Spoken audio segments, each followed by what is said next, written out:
I found the crib before I found the lie. It was still in the box, leaning against my dining room wall, next to my late mother's china cabinet. There was a folded note taped to the cardboard in pink marker. Nursery room. Please don't move. I stood there for a long time with my keys still in my hand.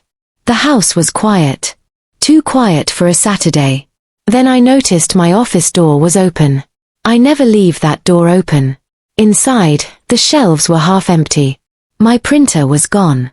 My desk lamp was missing. And the framed deed copy I kept in the top drawer was sitting on the desk. Not inside the drawer. On top of it. Like someone had touched it. Read it. Put it back in a hurry. That's when I heard my sister-in-law laughing downstairs. Like she belonged there. Like I was the one visiting. And that's when I realized something was very wrong. My name is Elena, and at that point, I had been living alone in my mother's house for almost 3 years. Not renting. Not staying there for now. Living there. Paying every tax bill, every repair, every utility, every insurance payment, every cracked pipe, every leaking gutter, every ridiculous emergency that comes with an older house and no one to split the work with. It wasn't a mansion. But it was solid. 2 floors. Quiet street. Good schools nearby. Backyard with a pear tree that never gave enough fruit but refused to die. The kind of house people suddenly find very valuable once they think it might become available. My younger brother, Nate, and his wife, Kelsey, had been coming by more often after they announced the pregnancy. At first, I didn't think much of it. Families do that. They hover when something new is happening. Kelsey would sit at my kitchen island with both hands around a mug she never finished and talk about baby names, stroller prices, and how nothing feels stable anymore. Nate mostly wandered. He'd open cabinets.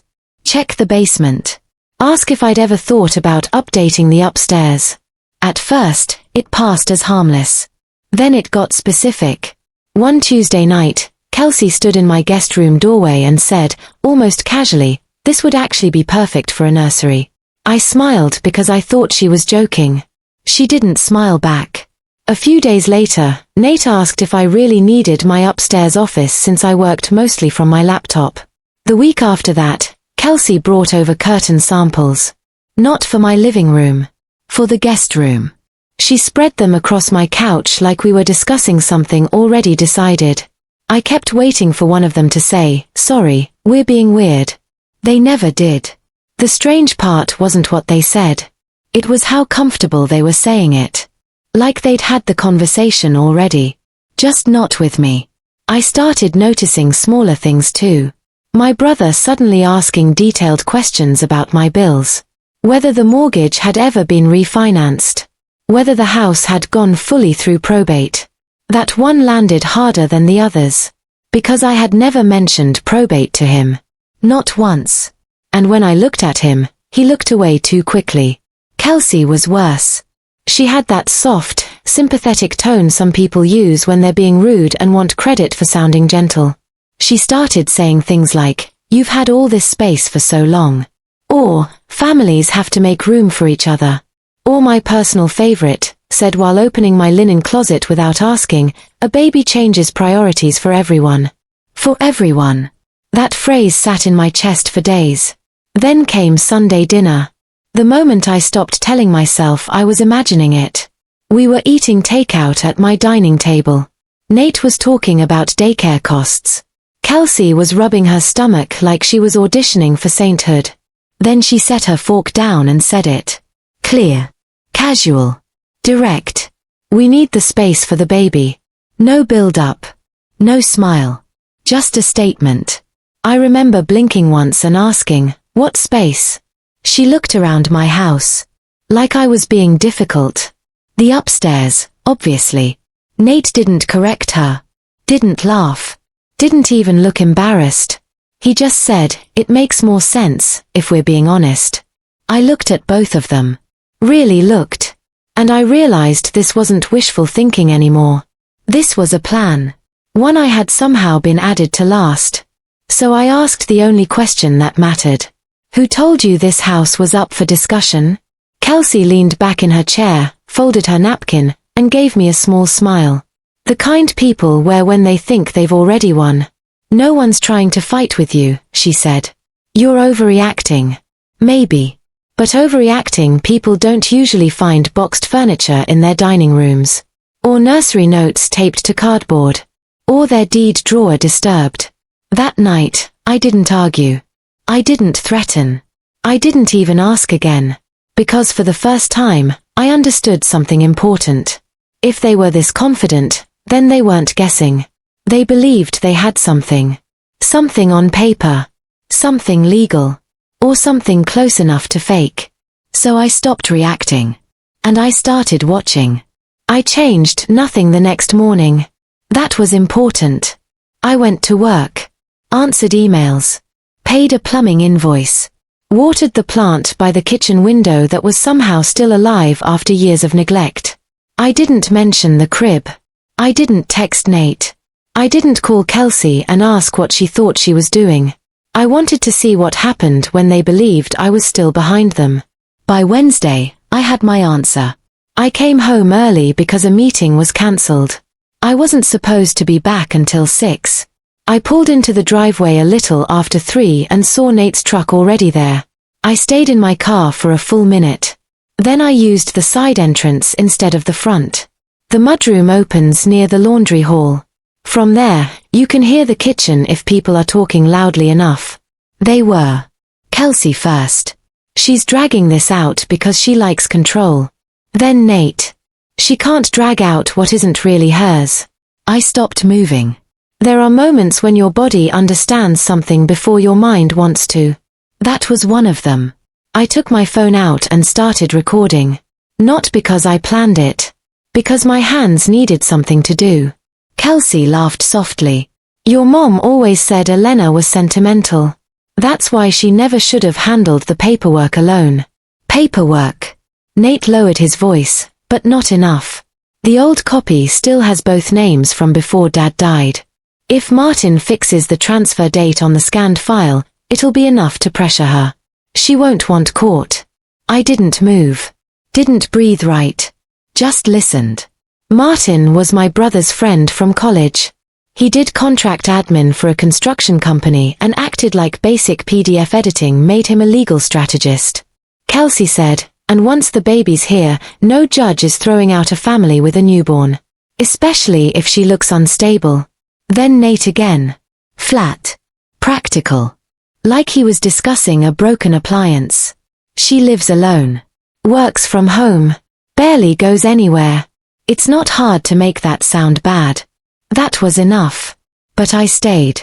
Because people like that usually keep talking. And they did. Over the next 2 minutes, I recorded all of it. That they had already spoken to a realtor about future sale value. That Kelsey had told her mother they'd be settled in by summer. That Nate had searched for probate filings online and realized my mother's final correction deed had never been publicly discussed in the family because it had been recorded quietly through her attorney 6 months before she died. Then came the part that mattered most. Kelsey asked, what if she finds the real deed copy? And Nate answered, then we say she altered it after Mom got sick. Not loud. Not angry. Just prepared. I ended the recording and stepped back out the same way I came in. I sat in my car shaking once. Just once. Then it stopped. I called in sick to the rest of my workday, drove 2 streets over, parked under a jacaranda tree, and listened to the recording 3 times. No raised voices. No dramatic confession. Just facts. A plan to pressure me with altered documents. A fake narrative about instability. An assumption that I would panic before I checked anything. When I got home an hour later, their truck was gone. The crib box was still against the wall. My office shelves were still disturbed. And in the kitchen trash, under coffee grounds and paper towels, I found a draft printout. It was only 1 page. Cropped badly. My mother's old signature block at the bottom. A transfer line above it with spacing that didn't match the original deed format. It looked wrong even to me. Which meant it would look very wrong to someone qualified. I put on gloves before touching it again. Then I sealed it in a clear folder. That night I opened my fireproof lockbox and pulled out every real document I had. Property tax receipts. insurance records, the recorded deed, my mother's attorney letter, and one notarized statement she had left with the file, explaining exactly why the house passed solely to me. Not because I was the favorite. Because I was the one already paying to keep it standing when everyone else was too busy. There was one more thing. A doorbell camera clip from 2 days earlier. I hadn't checked it because I rarely needed to. But there they were. Nate and Kelsey on my porch while I was out, carrying the boxed crib inside with their own key. My old spare key. The one my brother was supposed to have destroyed after locking himself out last winter. I downloaded the clip. Then I checked the interior camera in the hallway I used when traveling. It had been unplugged. At 1:14 p.m. By Nate. On video. I saved that too. And suddenly, the whole thing changed. This was no longer a family misunderstanding. It was planned entry. Document tampering. Intent. I did not call them. I did not warn them. I did not tell them what I had. Confronting them would have ruined everything. The next morning, I took a half day from work and drove straight to the county records office. Not because I doubted my documents. Because if I was going to move, I wanted every possible version of the truth in my hands before they had a chance to reshape it. I requested certified copies. All of them. Original transfer history. Correction filing. Recording stamps. Parcel records. Chain of title. Every dry, boring page people ignore until their life depends on it. The clerk helping me was an older woman with reading glasses hanging from a beaded chain. She didn't ask questions, but when she saw the names and the date sequence, she looked at me for half a second longer than normal. Then she said, quietly, "You'll want certified copies of the supporting affidavit too." So I got that too. That affidavit was the piece I had forgotten existed. It was filed by my mother's attorney after a boundary description typo was corrected years earlier. Harmless on its own, but useful now because it tied the entire property history together in a way that made any accidental confusion almost impossible to fake. By noon, I had a folder thick enough to stop a door. By 1, I was sitting in a small office downtown across from the attorney who handled my mother's estate. Her name was Dana Brooks. Precise voice. Clean desk. No wasted words. I had met her only twice before. Once when my mother was alive. Once after the funeral, when my head was so fogged I barely remembered signing anything. But she remembered everything. Especially after she listened to the audio. She didn't interrupt once. She just listened, took one note, then asked me to replay the section about altering the scanned file. Then she asked for the printout I found in the trash. Then the doorbell footage. Then the hallway clip. When I was done, she folded her hands and said, "You were right not to confront them." I nodded. Not because I felt vindicated. Because hearing someone say it out loud made the situation feel colder than I wanted it to. Dana laid it out simply. What they had done, or attempted to do, touched more than one line. Unauthorized entry. Potential fraud. Possible document falsification. And depending on how far they had already circulated the altered file, maybe more. Then she asked a question I hadn't asked myself yet. Who else has seen their version? That changed the shape of everything. Because Nate and Kelsey weren't smart enough to keep a secret if they thought it made them look secure. So while Dana's office copied everything, I made 3 calls. The first was to my neighbor, Mrs. Alvarez, who had lived across from us since I was 12 and noticed things the way retired teachers do. She told me she had seen Nate's truck parked outside twice the previous week while I was at work. Once with a man she didn't know. Tall. Red baseball cap. Carrying a laptop bag. Martin.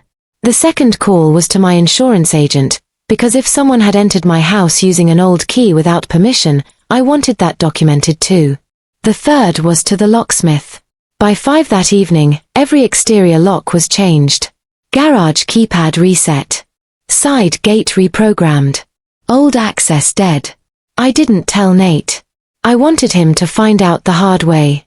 That night, Dana emailed me a formal cease and desist letter, a preservation notice regarding any altered or distributed property documents, and instructions not to engage unless communication was in writing. She also advised something else. Let them step 1 inch farther. I stared at that line for a long time.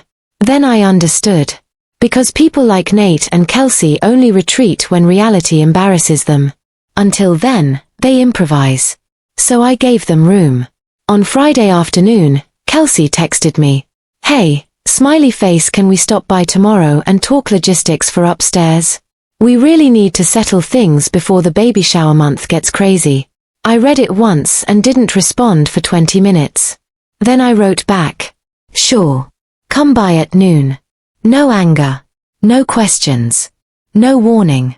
Dana had already arranged for a county investigator to be on standby if the altered paperwork was produced or used to pressure occupancy. A civil deputy was also available for a peacekeeping presence if needed, which is the most polite phrase in the world for someone is about to embarrass themselves in public. Saturday morning, I cleaned my kitchen, wiped the counters, made coffee, opened every blind so the house felt bright and exposed. Then I placed 3 folders neatly on the dining table. 1 for me. 1 for Dana. 1 for them. At 11:57, Nate's truck pulled into the driveway. At 11:59, Kelsey stepped out holding a bakery box like this was a celebration. At 12 o'clock, my attorney's sedan parked quietly across the street. And neither of them noticed. They thought it was just another day. It wasn't. Kelsey came in first carrying lemon cupcakes. Nate followed behind her with the confidence of a man who had already pictured himself sleeping in your house. That was the strangest part of the whole thing. Not the greed. Not even the lies. The comfort. The complete absence of hesitation. Kelsey set the bakery box on my counter and smiled like we were about to discuss paint colors. Thanks for being reasonable, she said. I didn't answer. I just motioned toward the dining table. Sit. They did. Nate noticed the folders first. He frowned. What's this? Paperwork, I said. Kelsey let out a short laugh. Good. Because we actually brought some too. Of course they did. She reached into her tote bag and pulled out a manila envelope like she was presenting evidence in a school debate. Then she slid it across the table. Inside was exactly what I expected. A printed copy of an altered property document. My mother's old signature block. Wrong spacing. Wrong filing format. And a transfer implication so badly inserted it almost insulted me more than it frightened me. Nate leaned back and crossed his arms. We didn't want this to get ugly, he said. But legally, this situation isn't as simple as you think. I looked down at the page for a few seconds. Then I looked back at him. Is that what Martin told you? The room changed immediately. Just slightly. But enough. Kelsey's smile faltered first. Nate's shoulders tightened. And before either of them could recover, there was a knock at the door. 3 calm, measured taps. I stood up. Neither of them did. That told me everything. They still thought this was bluff versus bluff. I opened the door and let Dana in first. Behind her came a county investigator in a navy jacket and a civil deputy with the kind of neutral expression that makes guilty people start breathing differently. No one raised their voice. No one needed to. Kelsey stood up so quickly her chair scraped the floor. What is this? Dana placed her briefcase on the table, opened it, and spoke in the same tone someone might use to explain parking regulations. This is documentation regarding attempted property fraud, unauthorized entry, and the use of altered legal records to pressure an owner out of lawful possession. Nate actually laughed. One short, disbelieving sound. Then Dana placed the certified deed copy on the table. Then the supporting affidavit. Then the attorney letter from my mother's file. Then still frames from the doorbell footage. Then a printed timestamp from the hallway camera showing him unplugging the device inside my house. The laughter disappeared. Fast. The investigator asked one question.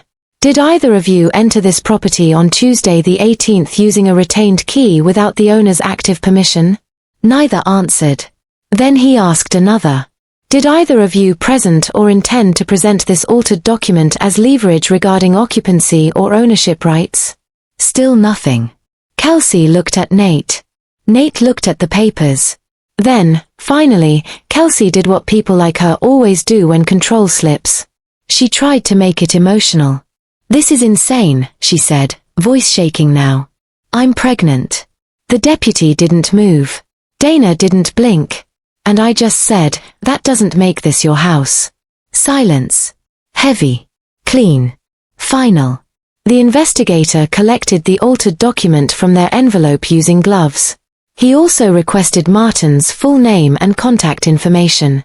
Nate refused at first, right up until Dana calmly explained what obstruction tends to look like when it starts this stupidly. He gave the name. Then the phone number. Then the whole thing started collapsing in the plainest possible way. Not with screaming. With paperwork. The deputy supervised while Nate returned every copied key he had in his wallet and glove compartment. Dana handed them both a no trespass notice. The investigator informed them they were not to contact me except through legal counsel regarding the property or any ownership claims. And then came the part one think hurt them most. Not the legal risk. Not the exposure. The fact that I never once sounded emotional enough for them to dismiss. I was calm. Documented. Finished. By 12:41 p.m., they were standing in my driveway next to their truck. Kelsey was crying. Nate looked gray. The lemon cupcakes were still untouched on my kitchen counter. I watched them leave through the front window, then locked the door behind them and stood there for a while in the sunlight. Not triumphant. Just steady. That afternoon, I took the crib box to a local women's shelter that was collecting baby items. I donated the curtain samples too. Then I put my office back the way I liked it. Printer on the left. Lamp near the corner. Deed back in the lockbox where it belonged. A week later, Dana told me Martin had admitted to editing a sample draft as a favor and had done enough in writing to make his own life significantly more complicated. Nate and Kelsey never came back. No apology letter. No family intervention. No dramatic final phone call. Just distance. The kind that only appears after people realize the door they were trying to force open was never theirs to begin with. A month later, I turned the guest room into exactly what I wanted. Not a nursery. Not storage. A reading room. Soft chair by the window. Low lamp. Quiet. Mine. And that night, everything was quiet.